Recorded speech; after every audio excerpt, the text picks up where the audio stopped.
नमस्कार, Amar Ujala the bonus में आपका बहुत बहुत स्वागत है। मैं हूं आपका दोस्त हर्ष वर्मा और आप देखना शुरू कर चुके हैं पर्दे के पीछे। इस हफ्ते ढेरों खबरें रही यहाँ पे Q3 के रिजल्ट्स के हिसाब से भी और बहुत सारी सरकार की पॉलिसीज़ के हिसाब से भी सबका निचोड़ निकाल के फिल्टर करके आपके लिए लेकर आए हैं।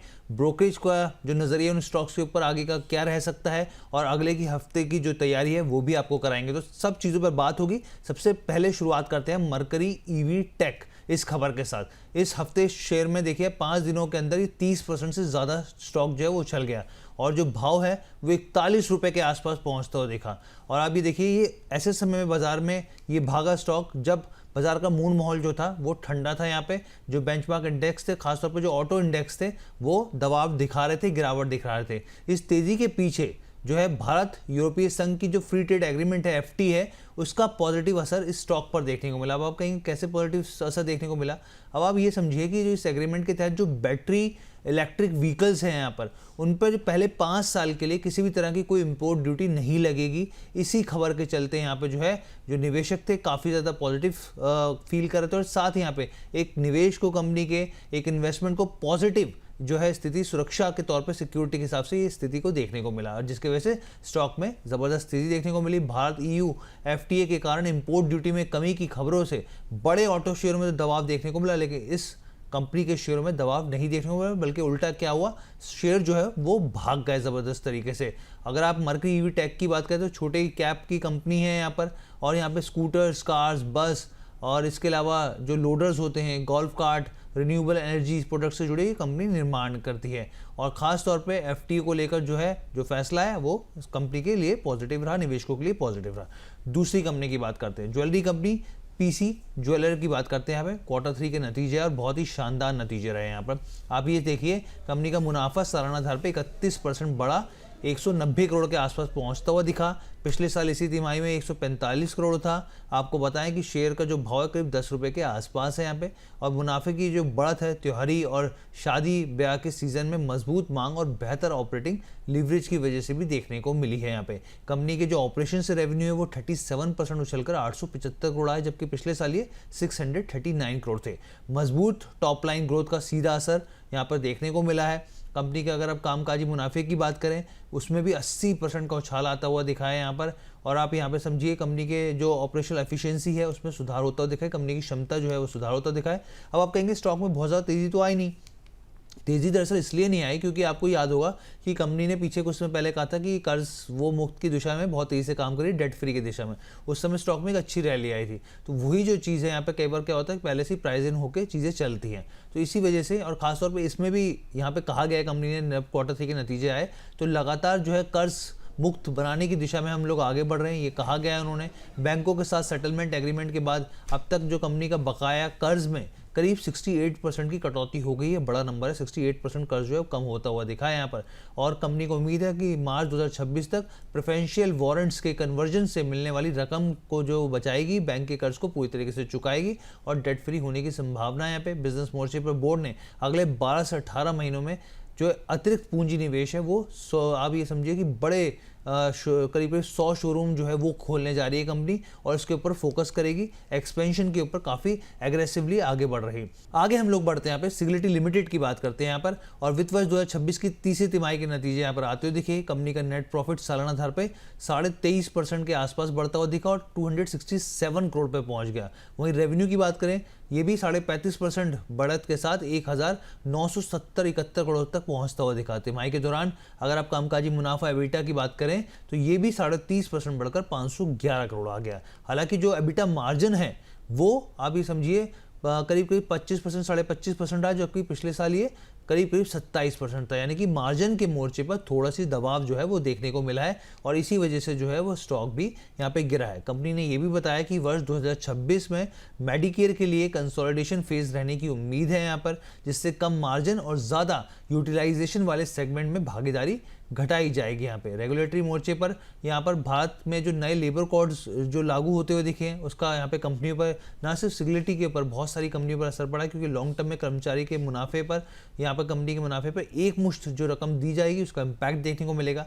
अब ऐसे में ब्रोकरेज फर्म जो है ICICI सिक्योरिटीज़ काफ़ी बुलिश है। उनका कहना है मजबूत ग्रोथ है और कंपनी का जो एबिटा मार्जिन है भले ही दबाव हो, लेकिन आगे स्टॉक एक अच्छा परफॉर्म कर सकता है। टारगेट प्राइस उन्होंने 76 रुपये प्रति शेयर कर दी है, यानी कि करीब मौजूदा भाव से 55% 50% का अपसाइड उनको दिख रहा है। उनका मानना है कि कंपनी के नए क्लाइंट्स जो है वो बढ़ रहे हैं। मिड स्मॉल मार्केट में सेगमेंट में यहाँ पे कंपनी एग्रेसिवली ग्रोथ कर रही है।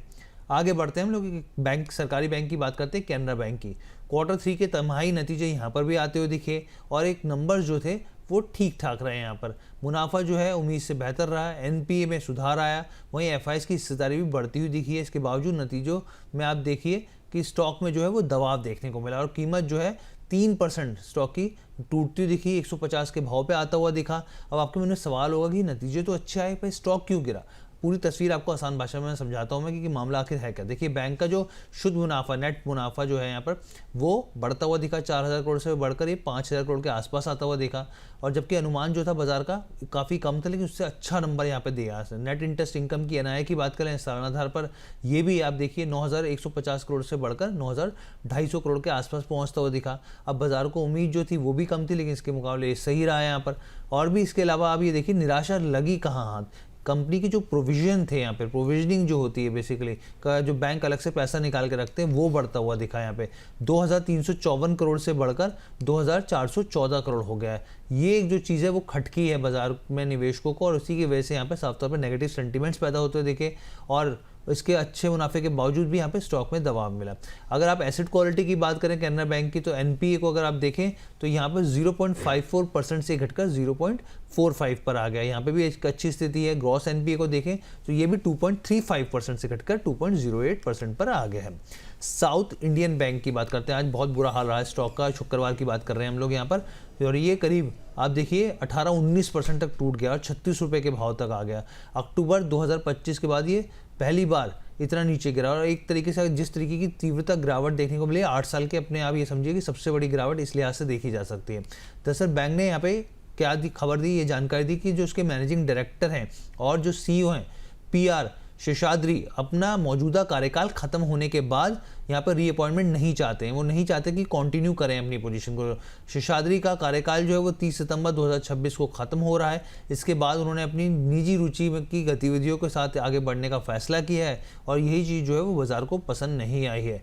फाइलिंग में भी, एक्सचेंज फाइलिंग में भी कहा गया है कि बोर्ड ने साफ तौर पे कहा है कि बैंक के बोर्ड ने कि 29 जनवरी की मीटिंग में नए मैनेजिंग डायरेक्टर और सीईओ की तलाश पर काम जो है वो शुरू हो गया है। यहाँ पे सही कैंडिडेट मिलने के बाद भारतीय रिजर्व बैंक और साउथ इंडियन बैंक के जो शेयर होल्डर्स हैं उनसे मंजूरी ली जाएगी और उसके बाद तमाम चीज़ें की जाएंगी। लेकिन आप देखिए ज़बरदस्त पिटाई हुई और मार्केट कैप गिरकर यहाँ पे 9,900 करोड़ तक आ गया। यहाँ पे Q3 के नतीजे देखें यहाँ पर, क्योंकि हम लोग तो 360 डिग्री विश्लेषण करते हैं। शुद्ध मुनाफा 9.3% बढ़ता हुआ दिखा, 374 करोड़ पे आता हुआ दिखा। इसके अलावा ब्याज आय कह रहे हैं देखें आप, वो भी बढ़ता हुआ दिखा। एसेट क्वालिटी बेहतर रही है। अगर आप एनपीए देखें, एनपीए रेशो वो भी घटा है, यहाँ पे 2.67% रहा है, जबकि पिछले साल ये 4.30% था। तो एक अच्छा खासा एनपीए में डिप आया। नेट एनपीए रेशो की बात करें तो यहाँ पर भी आप देखिए 0.45% रह गया, जबकि पिछले साल सेम तिमाही में 1.25% था। तो तमाम पैरामीटर में कंपनी ने एक अच्छी परफॉर्मेंस यहाँ पर दिखाई है। आगे बढ़ते हैं यहाँ पे विशाल मेगा मार्ट की बात करते हैं यहाँ पे, और इसके भी नतीजे आते हुए दिखे। यहाँ पे कंपनी की जो ऑपरेटिंग इनकम है साल दर साल के हिसाब से 17% बढ़कर 3,671 करोड़ पे आ गई। वहीं आप मुनाफे की बात करें, शुद्ध मुनाफे की यहाँ पर, तो वो भी 19% बढ़ता हुआ दिखे। यहाँ पे 313 करोड़ पे आ गई। यहाँ पे अब सेम स्टोर सेल्स ग्रोथ, जिसे समान स्टोर बिक्री वृद्धि कहते हैं, वो यहाँ पर अगर वैसे देखा जाए इस क्वार्टर में तो वो 6% के आसपास रही है। लेकिन अगर आप 9 महीने के हिसाब से देखें तो वो 9.5% के पार निकल गई है। बाजार को क्या पसंद नहीं आया यहाँ पे, बाजार को यही पसंद नहीं आया कि वो 6% कैसे रही यहाँ पर, और यही जो चीज़ है वो उसमें स्टॉक में एक दबाव देखने को मिला। लेकिन जो ब्रोकरेज हैं उनका मानना है, एलारा कैपिटल की बात करें यहाँ पर, वो स्टॉक में खरीदारी की सलाह दे रहे हैं। 192 रुपीज़ के टारगेट तय किए उन्होंने। उनका मानना है यहाँ पर कि जो स्टॉक है एक अच्छे टारगेट्स के लिए आगे बढ़ सकता है। मोतीलाल ओसवाल ने 170 के टारगेट दिए हैं यहाँ पे, और भी बहुत सारे जो हैं यहाँ पर ब्रोकरेज जो है इसको लेकर, स्टॉक को लेकर, कंपनी को लेकर काफ़ी पॉजिटिव है। उनका कहना है मुनाफे में सुधार हो रहा है, लगातार स्टोर विस्तार के चलते यहाँ पर जो है भविष्य में कंपनी जो है आगे बेहतर प्रदर्शन कर सकती है यहाँ पे। और ओवरऑल आप स्थिति देखें तो यहाँ पे स्टॉक में ज़रूर दबाव देखने को मिला है। लेकिन अभी VLM बालाजी का कहना है स्टॉक महंगा है यहाँ पर, और 110 के स्तर पर खरीदारी कर सकते हैं आप। 100 का स्टॉप लॉस लगाएं और 145 के टारगेट यहाँ पर दिए गए हैं।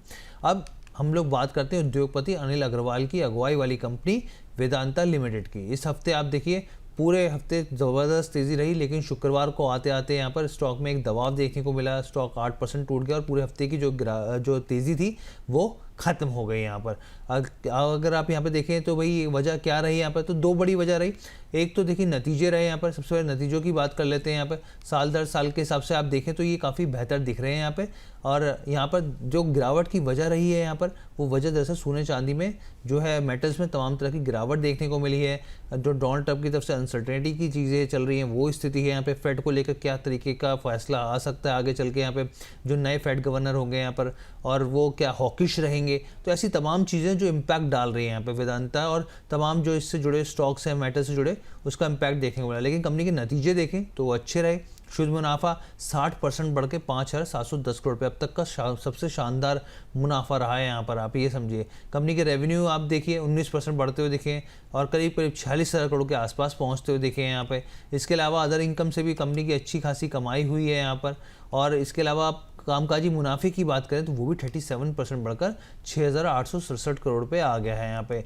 और इसके अलावा एबिटा मार्जिन को देखें आप तो उसमें भी करीब 29.4% की बढ़ोतरी हुई है। इन्वेस्टिक की रिपोर्ट है वेदांता को लेकर, उन्होंने ऊंचे टारगेट्स दिए, 930 रुपये कर दिए। उनका कहना है कि वॉल्यूम ग्रोथ जो है उसकी बेहतर संभावनाएं दिख रही हैं, कम लागत और डीमर्जर प्रक्रिया पूरे होने के बाद वेदांता को लेकर काफ़ी पॉजिटिव है यहाँ पर और काफ़ी बेहतर स्थिति दिखा सकते हैं। और आने वाले दिनों में 40 रुपये प्रति शेयर के डिविडेंड का भी ऐलान होता हुआ यहाँ पर दिख सकता है।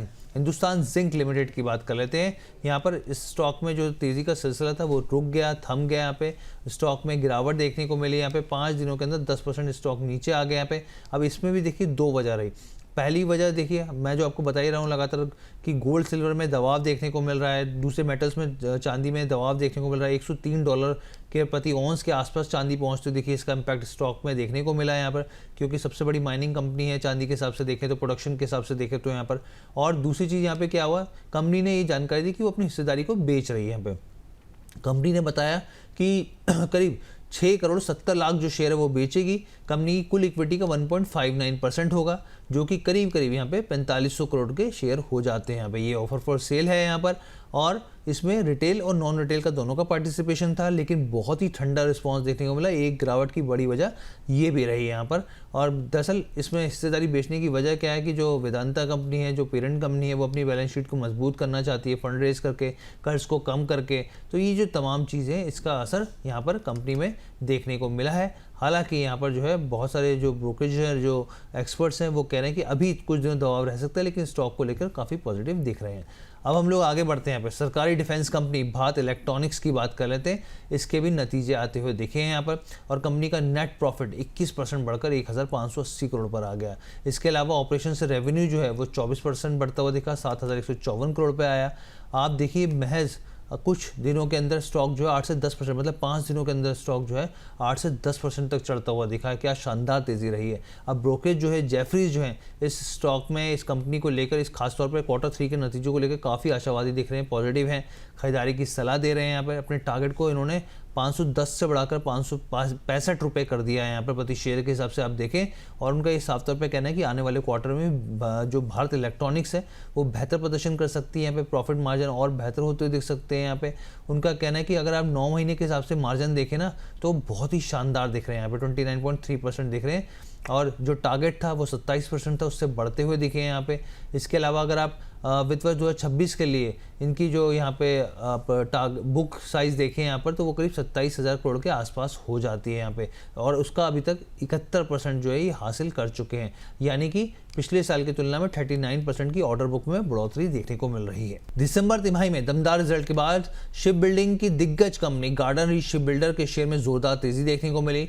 Q3 में कंपनी के जो रेवेन्यू है वो 49% और साथ ही जो नेट प्रॉफिट है 74% की ग्रोथ दिखाते हुए दिखे। यहाँ पे मैनेजमेंट ने कहा कि FY26 में अब तक का सबसे बेस्ट परफॉर्मेंस रहा है और यही स्थिति रेवेन्यू के मोर्चे पे भी देखने को मिली।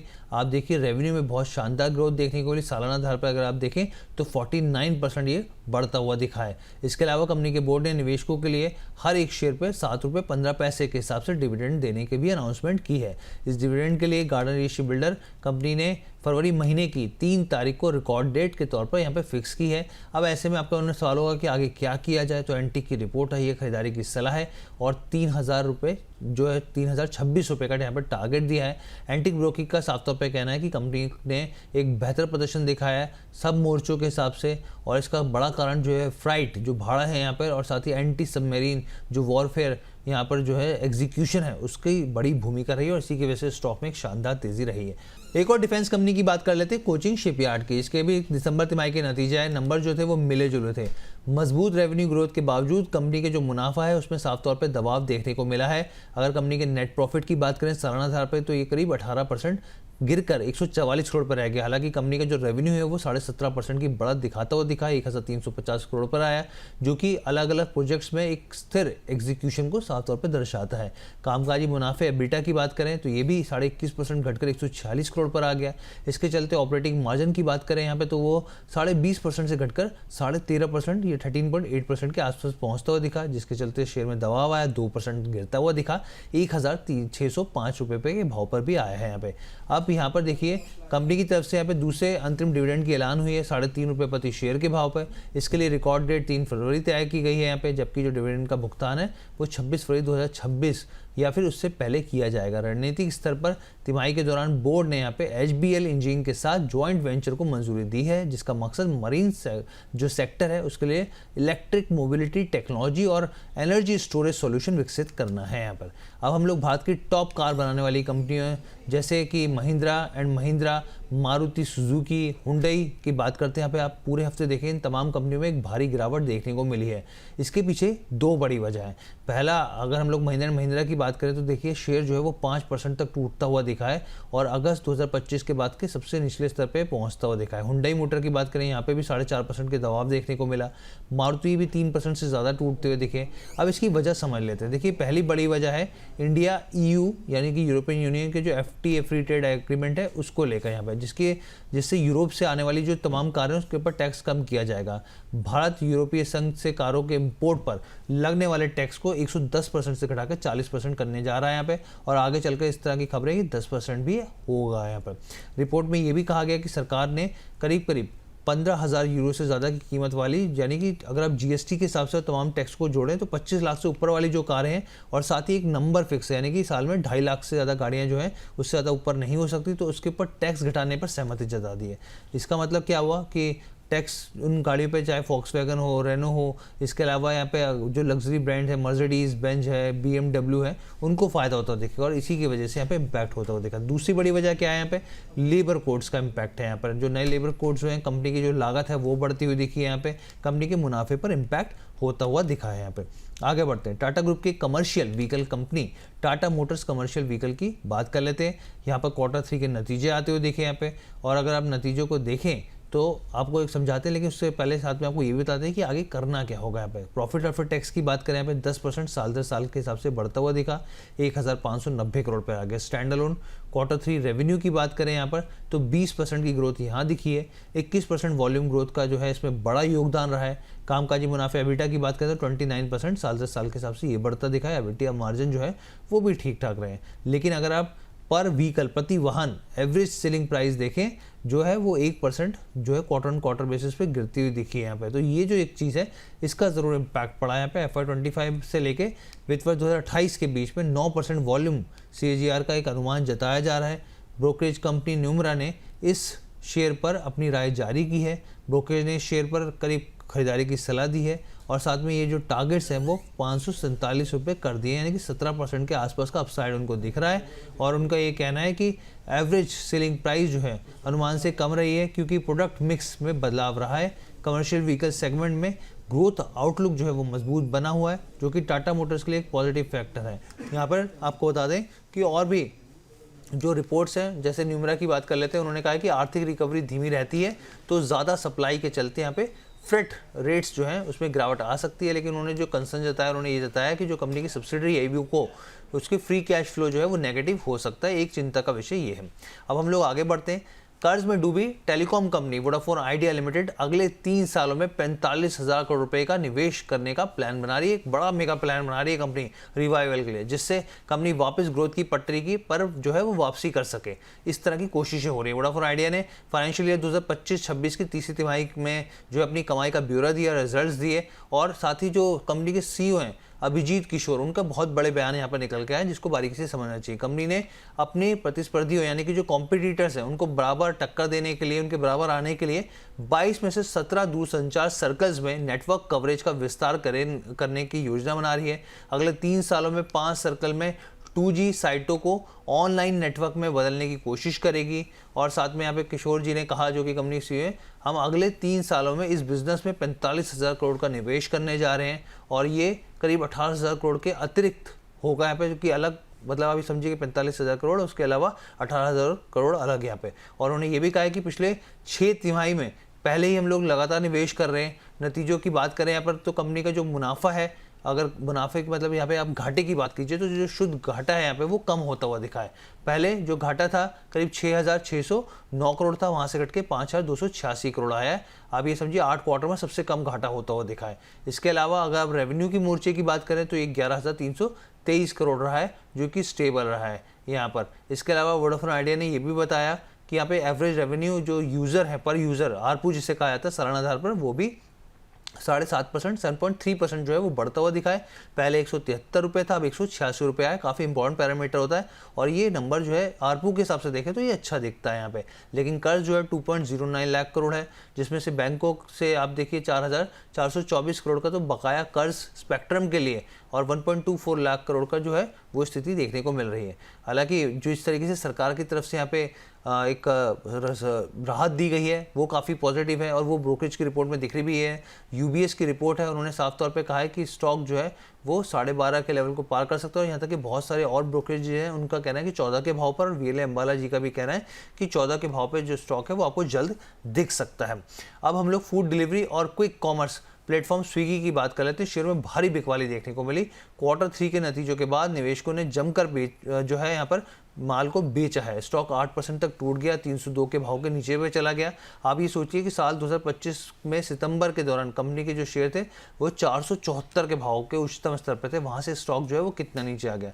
नतीजों को देखें तो अक्टूबर से दिसंबर की तिमाही में कंसोलिडेशन शुद्ध जो घाटा है वो बढ़कर 1,065 करोड़ रुपए आ गया है। पिछले साल इसी तिमाही में कंपनी को करीब हम पे 800 करोड़ का नुकसान हुआ था। हालांकि ऑपरेशन रेवेन्यू के मोर्चे पर कंपनी ने एक बेहतर प्रदर्शन दिखाया है, जो सालाना आधार पर 54% की बढ़त यहाँ पर दिखाता है।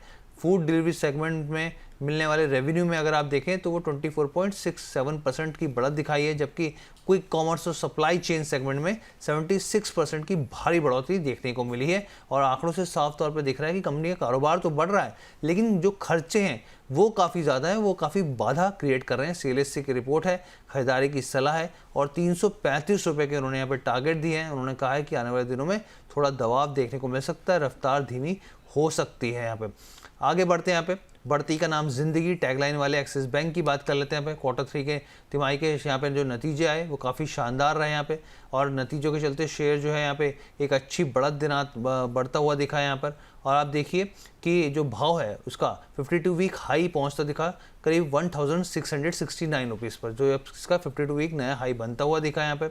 अब ब्रोकरेज की रिपोर्ट भी आई है, लेकिन अगर इसके मुनाफे को देखें सालाना आधार पर तो 4% बढ़ता हुआ दिखा है यहाँ पर। और इसके अलावा अगर आप यहाँ पे बैंक के ब्याज की बात करें, शुद्ध ब्याज की, उसमें भी 5% की बढ़ोतरी हुई है यहाँ पर। और अगर आप मार्जिन्स की बात करें तो वो घटते हुए ज़रूर दिखे यहाँ पे, लेकिन यहाँ पर जो ब्रोकरेज का नज़रिया है वो काफ़ी पॉजिटिव है। यहाँ पर एक्सिस बैंक को लेकर जो है आउट परफॉर्म की रेटिंग दी जा रही है अलग अलग ब्रोकरेज की तरफ से। उनका कहना है कि जो एसेट क्वालिटी वो बेहतर हुई है, लोन ग्रोथ बेहतर हुई है, ऑपरेटिंग एफिशिएंसी जो है वो बढ़ती हुई दिखी है यहाँ पे। और रिटर्न ऑन अगर आप एसेट की बात करें वो भी जो है FY 27 से 28 के बीच में 1.7 से लेकर 1.8% के आसपास रह सकता है। और जो टारगेट है 1,550 से लेकर 1,650 के बीच में दिए जा रहे हैं। JSW एनर्जी की बात कर लेते हैं। इसके नंबर्स ने चौंकाया, और आपके मन में देखिए ये सवाल रहा, जो हालांकि हम लोगों ने क्लैरिटी दी यहाँ पर कि क्या स्थिति देखने को मिली है यहाँ पर, क्यों मुनाफा जो है वो गिर गया। तो आपको बताएं कि अक्टूबर दिसंबर तिमाही में कंपनी का साल दर साल के आधार पर जो मुनाफा है वो 150% बढ़ा। इसके बावजूद जो है स्टॉक 9% गिर गया। रेवेन्यू 67% मजबूत स्थिति दिखाई। लेकिन हम लोगों ने आपको पहले ही बताया था यहाँ पे कि कंपनी जो है जो इसके नतीजे आए हैं उसमें डेफर्ड टैक्स का नंबर बहुत ज़्यादा है, इसी वजह से मुनाफा जो है वो आपको बढ़ता हुआ दिख रहा है, लेकिन असली में मुनाफा उतना बड़ा नहीं है। और हमने आपको ये पहले ही बताया था अपने शो के दौरान, मैंने जो सुबह करता हूँ मैं, और उसका असर हमने देखा भी था। यहाँ पे स्टॉक में काफ़ी गिरावट देखने को मिली। कंपनी जो है वो एग्रेसिव एक्सपेंशन की रणनीति बना रही है। 12 महीनों के अंदर 5219 मेगावाट क्षमता जोड़ने की कोशिश करेगी यहाँ पे। हालांकि कंपनी का कर्ज भी काफ़ी बड़ा है। यहाँ पे दिसंबर 2025 के आखिरी तक अगर आप देखें तो वो करीब 63,771 करोड़ कर्ज हो गया, जो कि 2.2x के net to debt equity ratio दिखाता है, जो कि एक बड़ा नंबर है। अडानी पावर की बात कर लेते हैं। क्वार्टर 3 के नतीजे यहाँ पे भी जारी होते हैं। देखिए कंपनी का मुनाफा और जो आमदनी है दोनों सालाना आधार पर घट गए और इसके बावजूद शेयर जो है वो चढ़ता हुआ दिखा। क्यों चढ़ता हुआ दिखा समझते हैं। अगर आप यहाँ पे नेट प्रॉफिट की बात करें सालाना आधार पर तो वो 18.9% घटकर यहाँ पे 480 करोड़ के आसपास आ गया, जबकि पिछले साल 3057 करोड़ के आसपास यहाँ पे कंपनी ने मुनाफा कमाया था। यानी कि मुनाफे के मोर्चे पर कमजोरी देखने को मिली। आमदनी की बात करें तो रेवेन्यू भी जो है 8.9% घटकर 12,451 करोड़ रह गई। बिजली की बिक्री और कीमतों से जुड़े फैक्टर्स का असर सीधे तौर पर कंपनी के टॉप लाइन पर देखने को मिला। ऑपरेटिंग लेवल पर भी जो आंकड़े हैं वो कमजोर रहे। एबिटा सालाना आधार पर 15.6% गिरकर 4,238 करोड़ पर आ गया। एबिटा मार्जिन भी घटा है यहाँ पर, और मार्जिन में गिरावट के संकेत साफ तौर पर देते हैं कि कंपनी की जो लागत है और प्राइसिंग के मोर्चे पर चुनौतियों का सामना कर रही है यहाँ पे, और यही वजह है कि ऑपरेटिंग प्रॉफिट पर दबाव देखने को मिला। अब सबसे बड़ा सवाल ये है कि भाई नतीजे कमजोर है तो फिर स्टॉक कैसे भाग गया। तो मैं आपको समझाता हूँ।